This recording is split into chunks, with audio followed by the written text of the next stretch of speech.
Hi my dear students.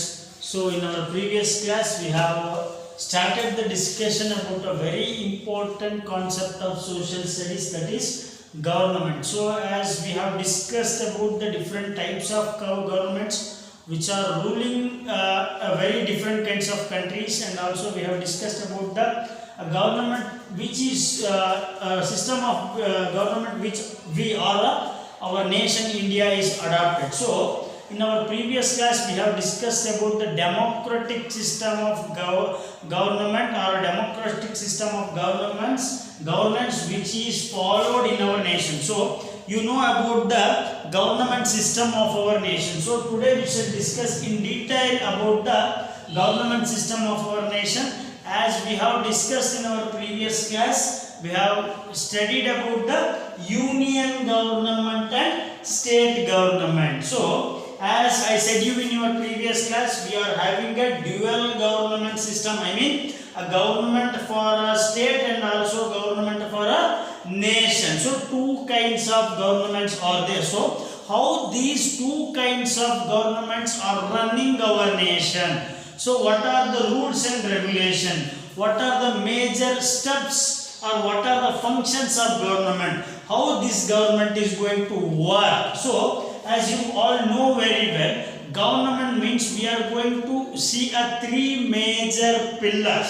So usually we are going to call every government or democratic government is having four major pillars which are going to run the government. So even though in our constitution we are going to consider the three major pillars, one is legislative, one is executive, and another one is judiciary. These are the three major pillars under which our government is going to run or under which the government is going to exhibit it. So usually we are going to call another major pillar, that is journalism or media. They are also considered as the fourth pillar of our constitution or pillar of our system. So what do you mean by legislature? Legislature means the body or the house where the peoples are going to represent. I mean the legislative members are the representatives of the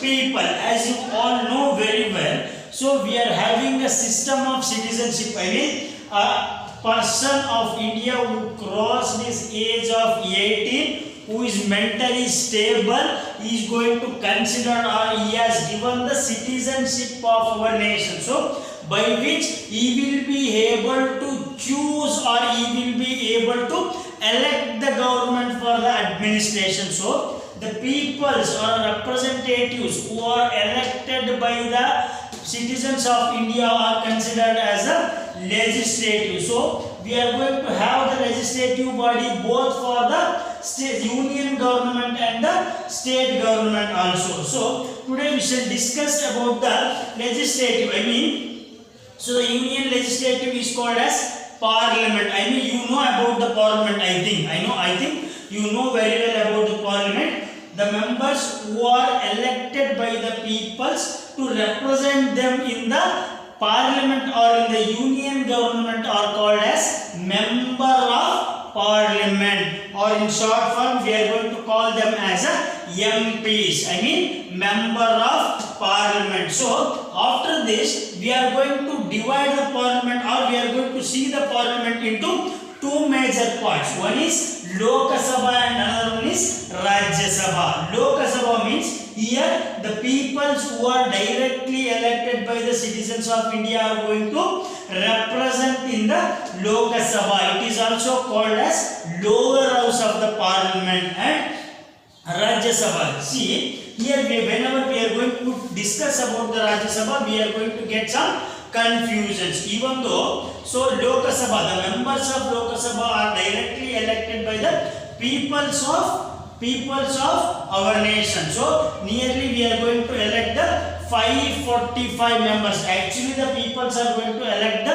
530 members, another 15 members. So in that sum of nearly 13 members are nominated by the president of our nation, and 2 members we are going to see the Anglo-Indians in the Lok Sabha. In the same way in the Rajya Sabha, most of these peoples, they are not directly elected by the peoples or a citizen of our nation. So some part of Rajya Sabha members are elected by the Lok Sabha members, some part of Rajya Sabha members are elected by the state government, some part of Rajya Sabha members are nominated by the President of India according to their contribution, social service or their eligibilities, and some of the peoples are nominated by the President of our nation. This is the parliamentary system. What is this? This is the parliamentary system of our union government. So Prime Minister will be the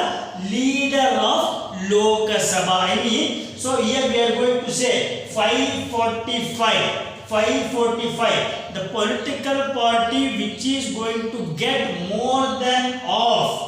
So the political party which is going to get more than half of the seats in Lok Sabha, the leader of such political party will be considered as the Prime Minister of our nation. So he is called as leader of Lok Sabha. And also in the Rajya Sabha, a person who is going to represent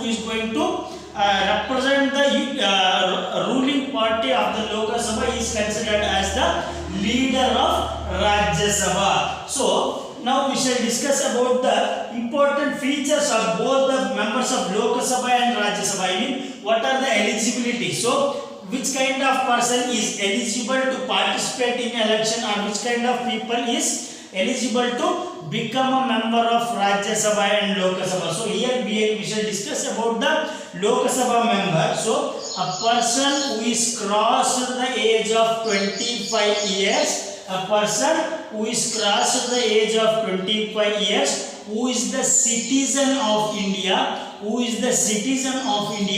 who is not having any profitable position by the government, a person who is crossed the age of 25 years, who is the citizen of India, who is not having any profitable position from the government, who is mentally very fit. So such kind of any Indian citizen can be the member of Lok Sabha by participating in the election. So now we shall discuss about the qualities or eligibilities of Rajya Sabha member. I mean, a person who is crossed the age of 35 years, a person who is crossed the age of 35 years, who is not having any kind of criminal background, who is mentally very fit, and who is not having any kind of profitable offices from the government can be considered or can contest for the elections of Rajya Sabha and he can become the member of Rajya Sabha.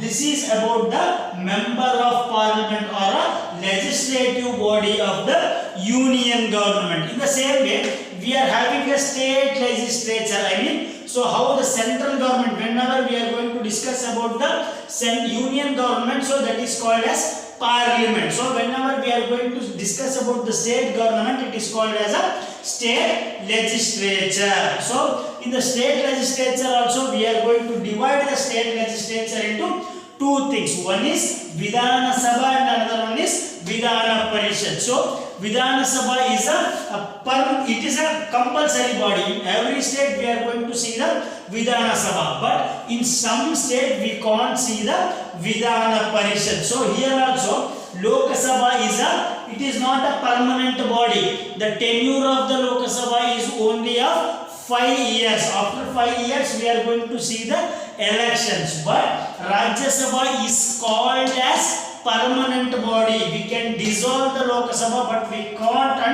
can't dissolve the Rajya Sabha because 25% of these peoples are going to get retired after the finishing of their tenure of 6 years. So because of that, every 2 years once 25% of the members of Rajya Sabha will be changed. So in Lok Sabha only 5, their term is only 5 years.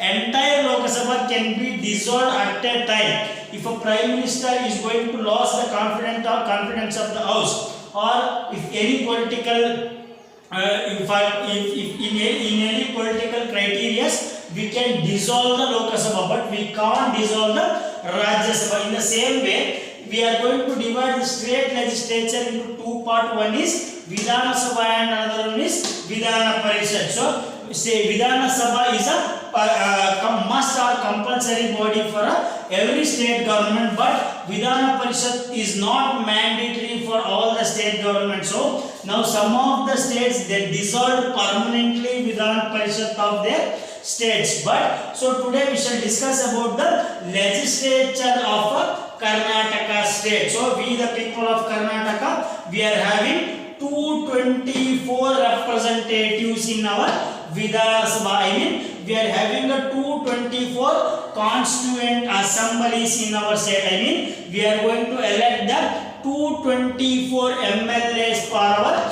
state, and also we are going to have a 75 MLCs. So the eligibilities of these persons are the same which we have discussed in the Lok Sabha and Rajya Sabha. If a person wishes to become a member of Vidhana Sabha, he should cross the age of 25 years. He must not have any government office, and also he should be mentally very fit, and he should not participate in a big criminal activity. So in the same way, Vidhana Parishad, a person should cross the age of 35 years. He should not hold any government office. He should be a citizen of India, and he should not participate in any criminal activities. So the tenure of Vidhana Sabha is about 5 years, and Vidhana Parishad is a permanent body, but 25% of these people are going to get retired after 6 years. Because of that, it is considered as a permanent body, even though every 2 years we are going to see some important changes in the Vidhana Parishad. So Karnataka is having a 224 MLAs and 75 MPs. Entire India we are going to see the 545 MPs and 250 Rajya Sabha members. This is about the legislature of union government and also state government. So now we shall discuss about the executive. What do you mean by executive? So this executive is going to run the government.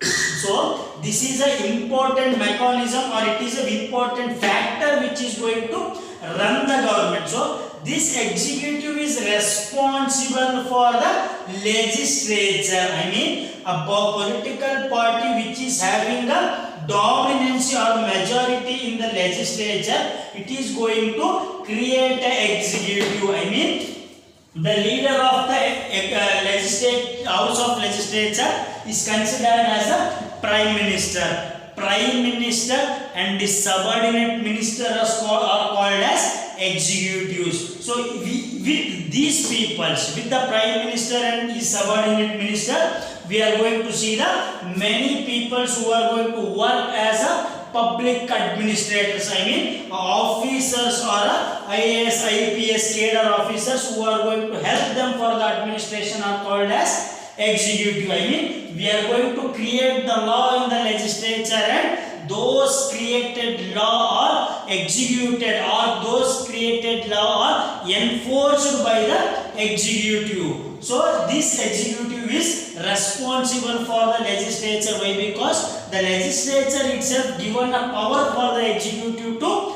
administrate in the nation. So these are the two important. In the state central government, we are going to see the Prime Minister and his subordinate minister. In the state government, we are going to see the Chief Minister and his subordinate minister. They are considered as the executives, and also with them we are going to see the numerous number of officers who are working for the development of our nation and also state. So now we shall discuss about the another one very important pillar of our constitution, or very important pillar of our administration, that is called as judiciary. Judiciary means it is completely independent body. There will be no interference of administration. I mean, there will be no interference of legislative or executive in the judiciary. So the laws which are prepared by the legislative or protected by the judiciary. So the constitutional remedies, the constitutional rights and the constitutional things which are given by the constitution or government to the people of India are protected by the judicial system of our nation. So we are having a different kind of judicial acts. I mean, we are having the codes from the taluka level to we are having a code from the up to Supreme Court. We are having a different kinds of codes. So we can question the government in the court. So it is completely an independent body which is working for the welfare of the peoples of our nation, which is working for the constitution of our nation, and which is working for the maintenance of proper law and order in the nation. So this is about the government system or important pillars of the government. In our next class we shall discuss in detail about the further things. I mean, we are having some important matters. I mean, so what are the portfolios or what are the departments should be handled by the central government, which are the departments should be handled by the, we are having the three kinds of list. One is called as central list, another one is called as state list, and the last list is concurrent list. Central list means a department or portfolios which are functioned by the central government, like defense, foreign affairs, international border disputes, and many others are there. Even HRD, I mean human resource development. All are the some important portfolios or important departments which are handled by the state central government, and also we are having some important things which are looked out by the state government. I mean a police department, health and family welfare, a primary education, child and women development are the some of the portfolios which are worked by the state government. Even though we are having a concurrent list, I mean which is worked by both state and central government, like major irrigation, water transport and defense, and some other telecommunication, health, and some are there in the concurrent list. So in our next classes we shall discuss in detail about all these lists, and we shall discuss about some important aspects of constitution, like fundamental rights, fundamental duties, directive principles of state policy, and many other things we shall discuss in our next class. Thank you.